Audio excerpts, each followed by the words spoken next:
بسم اللہ الرحمن الرحیم۔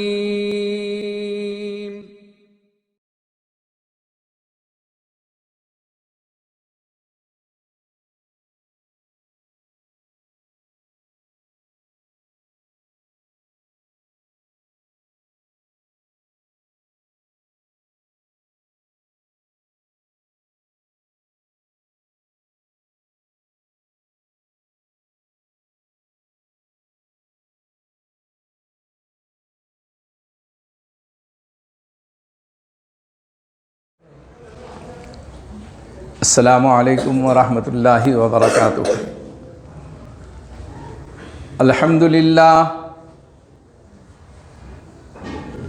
للہ کفا وسلام علی عبادہ الذین اصطفى، اما بعد فاعوذ باللہ من الشیطان الرجیم، بسم اللہ الرحمن الرحیم۔ فَإِذَا قُضِيَتِ الصَّلَاةُ فَانتَشِرُوا فِي الْأَرْضِ وَابْتَغُوا مِن فَضْلِ اللَّهِ وَاذْكُرُوا اللَّهَ كَثِيرًا لَعَلَّكُمْ تُفْلِحُونَ۔ وقال اللہ تبارک و تعالی فی شان حبیبہ، ان اللہ وملائکتہ یصلون علی النبی، یا ایہا الذین آمنوا صلوا علیہ وسلموا تسلیما۔ اللہم صلی علی محمد النبی الامی وعلی آلہ واصحابہ البررۃ الکرام، وعلی سائر الانبیاء والمرسلین والملائکۃ المقربین، وعلى آلہ واصحابہ اجمعین۔ میرے محترم بزرگوں اور دینی بھائیوں، ایک زمانہ تھا کہ جس میں عبادتوں کا ذوق اور شوق نوجوانوں میں، بوڑھوں میں، بچوں میں، خواتین میں، سب کے اندر ایسا پایا جاتا تھا کہ وہ قابل تعریف تھا، قابل رشک تھا۔ اور اس امت پر اتنا زوال آیا ہوا ہے کہ اس کے پاس عبادت ایک پروسیجر اور ایک خانہ پوری کے طور پر ہونے لگی، اور اتنا زوال آیا کہ اس امت کو عبادت کے ذوق اور شوق پیدا کرنے کے لیے ترغیب اور ترہیب دینا پڑی۔ میرے عزیز دوستوں اور بزرگوں، جس زمانے کے اندر حالات انسان کے ایسے ہو کہ جس میں بے روزگاری ہے، غربت اور افلاس ہے، جس میں انسان دانے دانے کا محتاج ہو، بیماریاں جو ہے بہت زیادہ ہونے لگے، ایسے زمانے میں تو کم سے کم لوگوں کو اللہ یاد آنا چاہیے۔ رب کی یاد جو ہے، اللہ کی یاد انسان کو تکلیف میں آتی ہے، مصیبت میں آتی ہے، بے روزگاری میں آتی ہے، پریشانی میں آتی ہے، لیکن اگر اس وقت بھی اللہ کی یاد نہ آئے اور اس کے سامنے سجدہ اور دعا کرنے کے لیے تیار نہ ہو، تو اس سے زیادہ بد نصیب کوئی بھی انسان نہیں ہو سکتا ہے۔ میرے عزیز دوستوں اور بزرگوں، آج یہ امت جو ہے جن حالات سے گزر رہی ہے، وہ حالات میں لوگ روزی اور روٹی کے سلسلے میں غلط کرنے کو بھی تیار ہو گئے ہیں، گناہ کر کے بھی حرام اور ناجائز کمانے کے لیے بھی تیار ہو گئے ہیں۔ اب حرام اور حلال کی تمیز ختم ہوتے چلی جا رہی ہے۔ بندہ یہ سمجھتا ہے کہ کسی بھی طریقے سے مجھے مال مل جائے، ہرچہ آیت در گھسیٹ، عام آیت یا کبیٹ، جیسا آتا ہے آنے دو، بس مال ہونا چاہیے، پیسہ ہونا چاہیے۔ کبھی یہ تحقیق نہیں کرتا، کبھی یہ سوچتا نہیں کہ یہ حرام ہے یا حلال ہے، کبھی یہ پوچھتا ہی نہیں ہے، اس کے دل میں خیال آتا ہی نہیں ہے۔ مال غنیمت کے سلسلے میں بس اس کا ذہن ہے، حلال روزی کی فکر اس کو نہیں ہے۔ حالانکہ قرآن پاک کے اندر آپ غور کریں گے تو آپ کو یہ محسوس ہوگا کہ جو آیت میں نے تلاوت کی ہے اس میں روزی کمانے کے سلسلے میں ترغیب دی گئی ہے، حکم دیا گیا ہے۔ فَإِذَا قُضِيَتِ الصَّلَاةُ فَانتَشِرُوا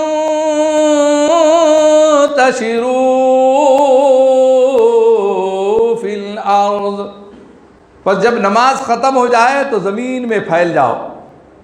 وَابْتَغُوا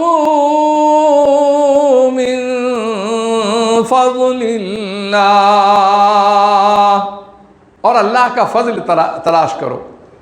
یہاں حکم ہے، امر کا صیغہ ہے، وَابْتَغُوا، تم تلاش کرو، من فضل اللہ، اللہ کے فضل کو، یعنی معیشت کو تلاش کرو، روزی کو تلاش کرو۔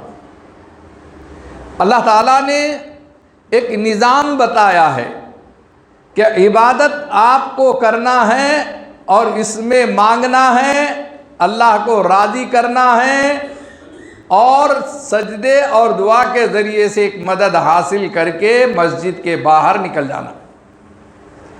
مسجد میں بیٹھے رہنے کا حکم نہیں فرمایا، خالی مسجد کا کونا پکڑنے کے لیے حکم نہیں فرمایا، ملنگ بننے کے سلسلے کی کوئی تعلیم نہیں دی، رہبانیت کی کوئی تعلیم نہیں دی، بلکہ یہ فرمایا کہ وَابْتَغُوا مِن فَضْلِ اللَّهِ، اللہ کے فضل کو تلاش کرو۔ اندازہ لگائیے کہ اس امت کو ایک سبق دیا گیا، ایک پیغام دیا گیا، ایک میسج دیا گیا کہ آپ اپنی زندگی کے اندر اگر عبادت کر رہے ہیں تو عبادت میں بھی بیلنس کرنا بہت ضروری ہے۔ اور قرآن کا تصور تو یہ ہے کہ آپ روزی کمانے کو بھی عبادت بنا سکتے ہیں۔ روزی کی تلاش میں چلنے پھرنے کو اور آنے جانے کو اور اس میں وقت لگانے کو، ان ساری چیزوں کو آپ عبادت بنا سکتے ہیں۔ کتنا بہترین اسلام، کتنا پیارا مذہب محمد رسول اللہ صلی اللہ علیہ وسلم نے ہمیں عطا فرمایا۔ صحابہ نے اپنی زندگیوں کی قربانی دے کر ہمارے سامنے ایک نمونہ پیش فرمایا۔ صحابہ اکرام رضوان اللہ علیہ مجمعین کے بارے میں آتا اتنی عبادت کرتے، اللہ کے رسول صلی اللہ علیہ وسلم کے بارے میں آتا خوب عبادت کرتے، لیکن میرے آقا صلی اللہ علیہ وسلم نے روزی کے سلسلے میں ملازمت کو بھی عیب نہیں سمجھا، نوکری کو عیب نہیں سمجھا۔ میرے آقا صلی اللہ علیہ وسلم نے تجارت بھی کی، آپ صلی اللہ علیہ وسلم نے یہودی کے پاس ملازمت کی، دو جہاں کے سردار ہے۔ اسلامی تعلیمات دیکھنے کے بعد، سیرت پاک کا مطالعہ کرنے کے بعد آپ کو ایک جذبہ پیدا ہوتا ہے کہ عابد اور زاہد ہونے کے ساتھ ساتھ عہدی بننا نہیں ہے، گھر میں بیٹھے رہنا نہیں ہے، مسجد میں ہی صرف وقت گزارنا نہیں ہے، بلکہ عابد اور زاہد ایسا ہو جو بہترین تاجر بھی ہو، عابد اور زاہد وہ ہو جو بہترین حقوق کا ادا کرنے والا ہو، عابد اور زاہد ایسا ہو جو معیشت کے سلسلے میں اپنے آنے والی نسلوں کے سلسلے میں فکر کرنے والا ہو۔ میرے عزیز دوستوں اور بزرگوں، اسلام کا یہ میسج جو ہے، اسلام کا یہ پیغام دوسروں تک کے پہنچانا ہے آپ کو کہ ایک عبادت جو ہے آپ جو کر رہے ہیں، نماز ہے، روزہ ہے، حج ہے، زکوٰۃ ہے، یہ ساری عبادتیں ایک طرف ہے آپ، اور دنیا کے سارے مسائل میں آپ اس عبادت کا تصور لے کے جائیں گے، یہ جذبہ لے کے جائیں گے تو ساری چیزوں کو آپ عبادت بنا سکتے ہیں، نیکی بنا سکتے ہیں، کار خیر کا ذریعہ بنا سکتے ہیں۔ اور یہ جذبہ سرکار دو عالم محمد رسول اللہ صلی اللہ علیہ وسلم نے صحابہ اکرام رضوان اللہ علیہ مجمعین کے اندر پیدا فرمایا تھا۔ آج دور کیسا ہے؟ کتنے حالات ہیں. ان حالات میں یہ لاک ڈاؤن کے اندر جو ہے لوگوں کے دل اور دماغ پر تالے پڑ گئے، جیسے کن ذہن ہو گیا آدمی، سوچنے کی صلاحیت اس کی ختم ہو گئی. گھر پہ بیٹھے بیٹھے بیٹھے بیٹھے وہ اتنا عہدی بن چکا ہے کہ گھر سے باہر نکلنے کو تیار نہیں. برسوں ہمارے بزرگان دین نے، دعوت و تبلیغ کی محنت کرنے والوں نے برسوں محنت کی تھی، گھروں سے نکال کر مسجدوں تک کے لائے تھے. اور مساجد کی اہمیت تھی، پہلی صف کی اہمیت تھی، جماعت کے ساتھ نماز پڑھنے کی فضیلت تھی، یہ ساری چیزیں بتا کر مسجدیں بھری ہوئی نظر آتی تھی. اب حالات نے، کورونا ہو، لاک ڈاؤن ہو، اور اومیکرون ہو، کوئی اور چیزیں ہو، ان کا خوف دلوں کے اندر ایسا بیٹھا ہوا ہے کہ آدمی اپنے گھر سے باہر نکلنے کو تیار نہیں. اس کا دوستانہ ختم ہو گیا، اس کا برادرانہ ختم ہو گیا، اس کی رشتہ داریاں ختم ہو گئی، اس کے صلہ رحمی ختم ہو گئی. ایک دم دل و دماغ کے اوپر اس چیز کو خوف کے طور پر بٹھا دیا گیا. حالانکہ آپ یہ سوچئے کہ تقدیر میں جو کچھ لکھا ہے وہ تو ہونے ہی والا ہے. آپ نے ایمان جو پڑھا ہے، آمنت باللہ و ملائکتہ، تو اس میں والقدر خیرہ و شرہ من اللہ تعالی والبعث بعد الموت، آپ نے اس پر بھی ایمان لایا ہے کہ تقدیر میں اچھا یا برا جو بھی لکھا ہے من اللہ تعالی، اللہ کی طرف سے ہو، بندوں کی طرف سے، ہواؤں کی طرف سے، فضاؤں کی طرف سے، جراثیم کی طرف سے. ان ساری چیزوں کو دوش دینے کا کوئی فائدہ نہیں ہے. آپ کے تقدیر میں اگر کوئی تکلیف لکھی ہے، کوئی بیماری لکھی ہے، آپ کتنی بھی تدبیر کر لیجئے، آپ اس سے چھٹکارا نہیں پا سکتے. احتیاط اپنی جگہ پہ، وہ بھی ایمان کا جز ہے، لیکن احتیاط کو سب کچھ سمجھ لیا جائے یہ بہت غلط ہے. اعتدال ہونا، ذہن کے اندر ایک اعتدال لانا، بیلنس رکھنا کہ نہیں یہ دوا لینے کے بعد پرہیز کا جو کہا گیا ہے وہ پرہیز کرنا ہے، ورنہ دوا کام ہی نہیں کرے گی. احتیاط کے ساتھ تو زندگی گزارتا ہی ہے مومن. اللہ کے رسول صلی اللہ علیہ وسلم نے جو پاکیزہ زندگی ہم کو دی ہے، اس میں سے بیماریوں کے بچنے کے فارمولے بھی بتائے، نسخے بھی بتائے ہیں. صحت کو کیسے اپنے برقرار رکھنا، اس کی حفاظت اور اس کی بقا کیسے رہنا، اس کے لیے کتنا پیارے آقا صلی اللہ علیہ وسلم نے بہترین فارمولہ دیا. میرے آقا صلی اللہ علیہ وسلم نے فرمایا عشاء پڑھتے ہی جلدی سو جایا کرو. میرے آقا صلی اللہ علیہ وسلم نے فرمایا کہ صبح میں جلدی اٹھ جایا کرو. آج امت کے اندر یہ تعلیم بالکل ختم ہو چکی ہے، یہ سبق بالکل ختم ہو چکا ہے. آج اس کے الٹا ہے، ہم جو ہے اپنے ذہن سے رات کو دیر گئے رات تک کے 11، 12، 1 بجے جو ہے سونے کی تیاری کرتے ہیں. اور ماشاء اللہ مسلمانوں کے گھروں میں غربت ہے، افلاس ہے، پریشانی ہے، اس کے باوجود ان کی صبح ایک دم بالکل صبح ہی اٹھتے ہیں. یہ 12 بجے اٹھتے ہیں، 11 بجے اٹھتے ہیں. ماشاء اللہ آدھا دن کا کام پوری دنیا میں ہو جا رہا ہے. پوری دنیا آدھے دن کی روزی کما لے رہی ہے، تجارت کر لے رہی ہے، ملازمت کا انٹرول کا ٹائم آ رہا ہے، اس وقت ان کو صبح جو ہے ان کی صبح ہو رہی ہے. کتنی بے فکری کی زندگی ہے، کیسی منحوسیت کی زندگی ہے، کیسی بدنصیبی کی زندگی ہے.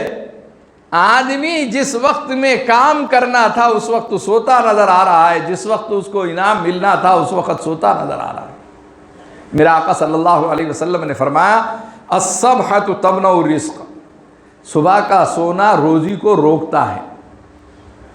ہر کوئی آ رہا پریشان ہے روزی کے بارے میں، روزی کے بارے میں. مولانا دعا کرو، بہت پریشانی جاری، بہت غربت ہے، بہت پریشانی جاری، کھانے کو نہیں ہے، بچے پریشان، ہم پریشان. عادت بدلنے کو تیار نہیں، عادت بدلنے کو تیار. میرے عزیز دوستو سوچو کہ وہ فارمولہ میرے آقا صلی اللہ علیہ وسلم نے برسوں پہلے دے دیا، اور جو بھی انسان صرف مسلمان اس پر عمل کرے گا، ایمان والا عمل کرے گا وہ کامیاب ہوگا، ایسا نہیں ہے. جو بھی انسان عمل کرے گا وہ کامیاب ہوگا.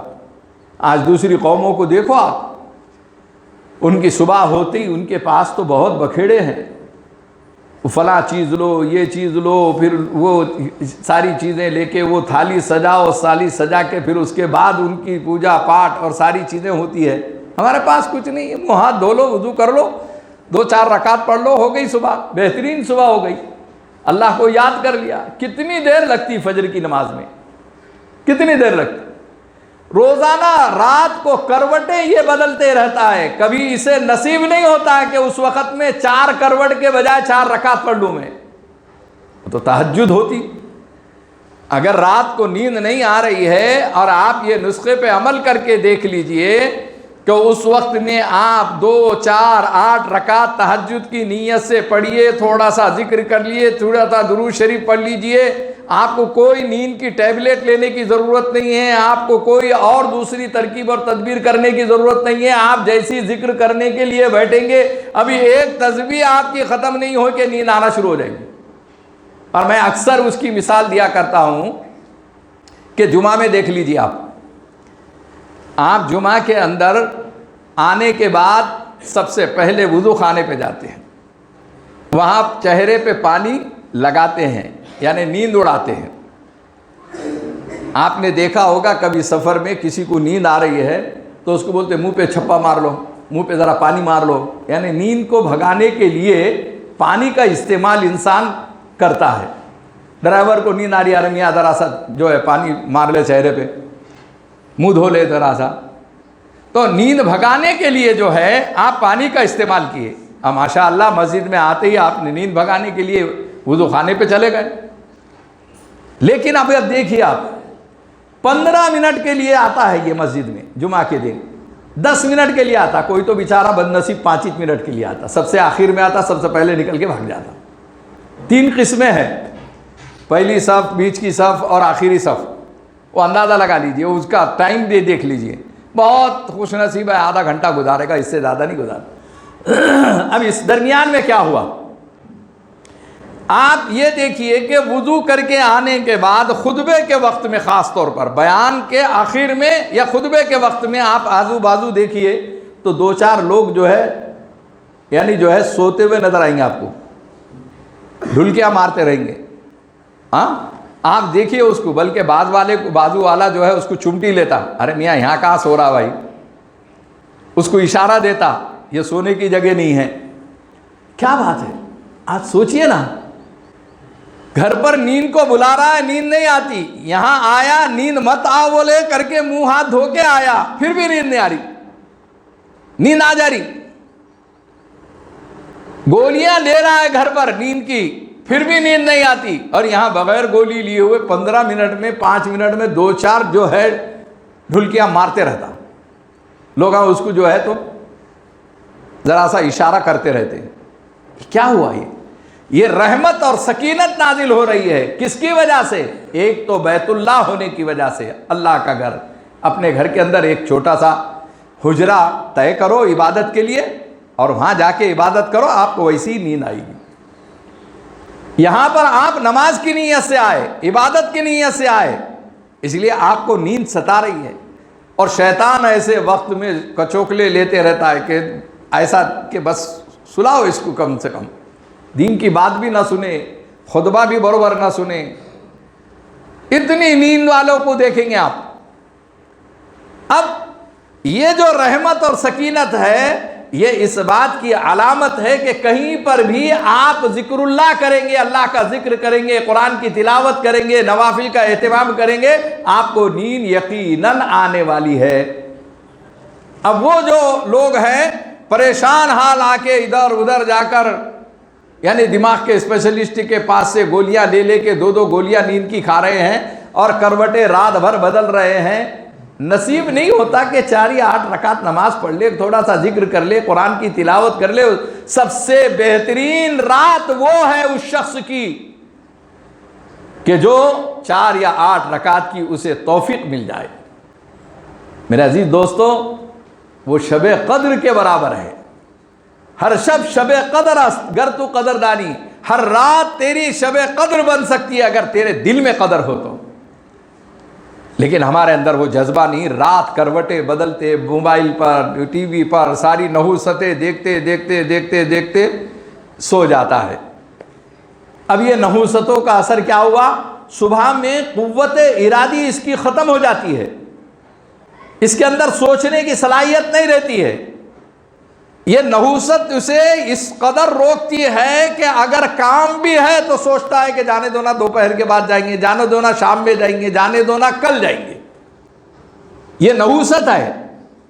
اور صبح کی عبادت کی عادت ڈال لو اور یہ صبح کا سونا ترک کر دو، آپ دیکھو کہ روزی تمہارے پاس کتنی خیر و برکت کی آتی ہے۔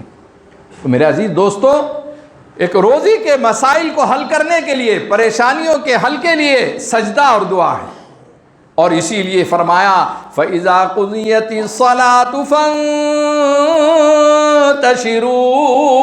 فِي الْأَرْضِ وَابْتَغُوا مِن فَضْلِ اللَّهِ وَاذْكُرُوا اللَّهَ كَثِيرًا لَعَلَّكُمْ تُفْلِحُونَ۔ پس جب نماز ختم ہو جائے، فَانتَشِرُوا فِي الْأَرْضِ، تو زمین پہ پھیل جاؤ، اللہ کا فضل تلاش کرو، روزی تلاش کرو۔ روزی کے تلاش کرنے کو عبادت بنانا ہے تمہیں، وہ نحوستیں ساری ختم ہو جائے گی۔ میرے عزیز دوستوں اور بزرگوں، یہ اس وقت ہوگا جب ہمارے اندر عبادتوں کا ذوق اور شوق پیدا ہوگا۔ کیسی عبادت ہے؟ آج ہم بھی نماز پڑھتے ہیں، وہ لوگ بھی نماز پڑھتے تھے ماضی میں۔ ہماری نماز کے بارے میں 2 یا 4 رکعت ہمارا پڑھنا، انا آتینا قل اللہ، انا آتینا قل اللہ پڑھ کر اور آمین آمین بول کے ختم ہو گیا۔ اس کے علاوہ کچھ دل پہ کیفیت ہی پیدا نہیں ہوتی۔ وہاں نماز کتنی جاندار تھی، اتنی جاندار تھی کہ وہ نماز میں مشغول ہے، مصروف ہے، ایسی نماز پڑھ رہے ہیں کہ 1 رکعت میں پورا قرآن ختم کر دیا۔ ایسی لمبی نماز پڑھ رہے ہیں کہ پاؤں پر ورم مبارک آ جا رہا ہے، اور یہ خود حضور پاک صلی اللہ علیہ وسلم کے بارے میں سیرتوں میں آتا ہے کہ پاؤں پر ورم آ جایا کرتا تھا۔ ایسی عبادت، سجدہ اتنا لمبا کر رہے ہیں کہ ماں عائشہ فرماتی ہے کہ مجھے کبھی کبھی یہ خیال آتا تھا کہ حضور پاک صلی اللہ علیہ وسلم کی سجدے میں کہیں روح تو قبض نہیں ہو گئی، اٹھ رہی نہیں۔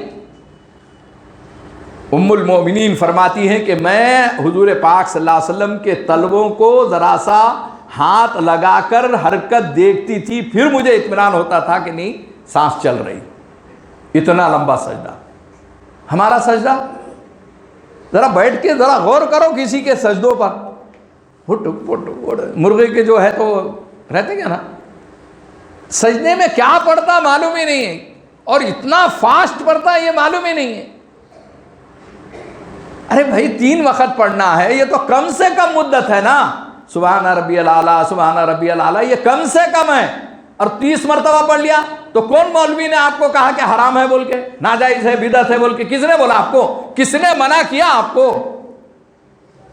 آپ اپنے سجدوں کو جاندار بناؤ۔ صرف 3 مرتبہ پڑھ رہے ہیں اور پیٹ میں دکھ رہا، جسمانی اعتبار سے بیماریوں میں مبتلا ہے، ارے کوئی کسی دن تو 30 مرتبہ سبحان ربی الاعلیٰ سجدے میں کہا ہوتا، مالک کو رحم آ جاتا کہ میرے بندہ سر اٹھانے کو تیار نہیں ہے۔ میرے عزیز دوستو، کیسی عبادت! حضرت سعید ابن مسیب رضی اللہ عنہ کے بارے میں آتا ہے، تابعی ہیں، ما اذن مؤذن کے الفاظ ہے حدیث کے اندر، یہ فرمایا وہ عبادت کا ذوق اور شوق اس زمانے کا بتلایا، ایسا عبادت کا ذوق اور شوق تھا کہ حضرت سعید ابن مسیب رضی اللہ عنہ جو ہے 40 سال تک کے مؤذن کی اذان سے پہلے مسجد میں نظر آیا کرتے تھے۔ یہ نماز اللہ کو مطلوب اور مقصود ہے، یہ سب سے آخر میں آنا، سب سے پہلے چلے جانا، بیچ میں آنا چلے جانا، ایک دم مجبوری میں بیٹھنا مسجد کے اندر، یہ مزاج نہیں تھا۔ یہ مزاج تھا کہ اذان ہونے سے پہلے، مؤذن کی اذان ہونے سے پہلے، اس کی آواز آنے سے پہلے میں مسجد میں چلے جاؤں۔ اس پر دوڑ لگتی تھی، سبقت لگاتے تھے، اس میں ذوق اور شوق پیدا کیا کرتے تھے۔ ما اذن مؤذن کر کے الفاظ ہے. کسی دن ایسا نہیں ہوا 40 سال میں کہ اذان کے بعد وہ مسجد میں داخل ہوئے. میرے عزیز دوستو، کبھی ہم نے بھی سوچا ایسا؟ کبھی ہم نے بھی ایسی نماز پڑھی؟ کبھی ہم نے بھی نماز کا ایسا اہتمام کیا؟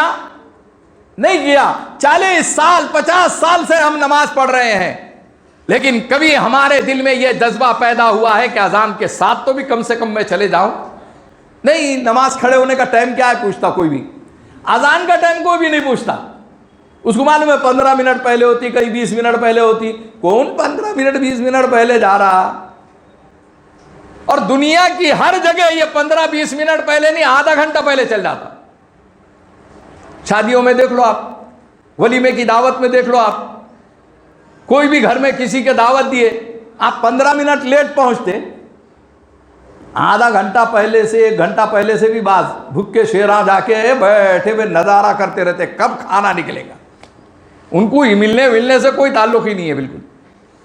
آدھا گھنٹہ پہلے مشقابہ اپنے ہاتھوں سے لے رہے اور جو ہے شامیانے گرا دے رہے، بھگدڑ مچ گئی ہوئی ہے، سپلائی کرنے دے رہے نہیں، سروس سلیقے سے کرنے دے رہے نہیں. بالکل جہاں تم نے گیٹ پر کسی 2 لوگوں کو کھڑے کرے ان کو ڈھکیل کے اندر گھس جاتے بس. ارے کتنی دیر سے ہم کھڑے ہوئے ہیں؟ اچھا بہت دیر سے کھڑے ہوئے ہیں تم. ارے کتنا صبر کرنا، اور اس کو لڑ رہے بیچارے کو.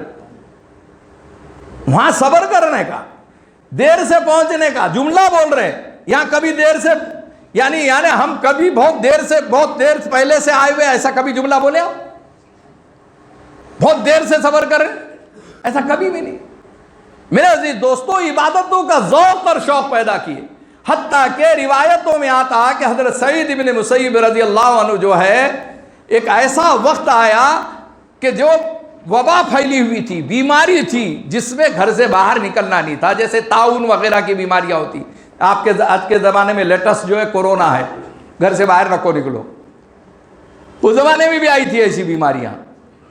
اس زمانے میں گھر کے لوگ کہتے تھے، بچے کہتے تھے حضرت سعید ابن مسیب کو کہ جان کو خطرہ ہے، ابا جان گھر پہ نماز پڑھ لیجئے، جان کا خطرہ ہے. انہوں نے اپنی زندگی کے اندر یہ مشورے کو قبول نہیں کیا، اپنی جان کو ہتھیلی پر لے کے 40 سال تک کے اس عبادت کو، اس ذوق اور شوق کو نبھایا ہے کہ مسجد میں نظر آتے تھے وہی ٹائم پر. میرے عزیز دوستوں اور بزرگوں، وہ عبادتوں کا ذوق اور شوق اپنے اندر پیدا کرنا ہے. اور کیوں پیدا کرنا ہے؟ دیکھو یہ جو اپن نماز پڑھ رہے نا، یہ مرغے کی جو ہے چونچ کی والی سجدے، یہ سجدوں کو لمبا کرو. صرف 3 مرتبہ، یہ کم سے کم کی مرادت. آپ 3 لقمے کھا کے دسترخوان سے اٹھ کے چل جاتے، کھانا ہو گیا نا بھائی، ہو گیا چلے جائیے. نہیں بولے پیٹ بھر کے کھانے کا، جی بھر کے کھانے کا ہے. تو روح کی غذا ہے نا یہ سجدہ، یہ رکوع روح کی غذا ہے، ایمان کی غذا ہے. اسے بھی تو ذرا بڑھاؤ نا. ادھر غذاؤں کو بڑھا کے 1 روٹی سے 2 پہ، 3 روٹی 4 روٹی پہ آ گئے. 8 اور 10 کھانے والے بھی نان خلیے کے اندر نظر آ جاتے، اور مشقابہ کی مشقابہ ختم ہو رہے، کٹورے کے کٹورے پی جا رہے. ارے عبادت میں کیوں نہیں بھائی ہے؟ تو 3 سے 30 تک کے سبحان ربی الاعلیٰ، سبحان ربی العظیم، لمبے رکوع لمبے سجود کی ضرورت ہے. اور اب ہر آدمی کو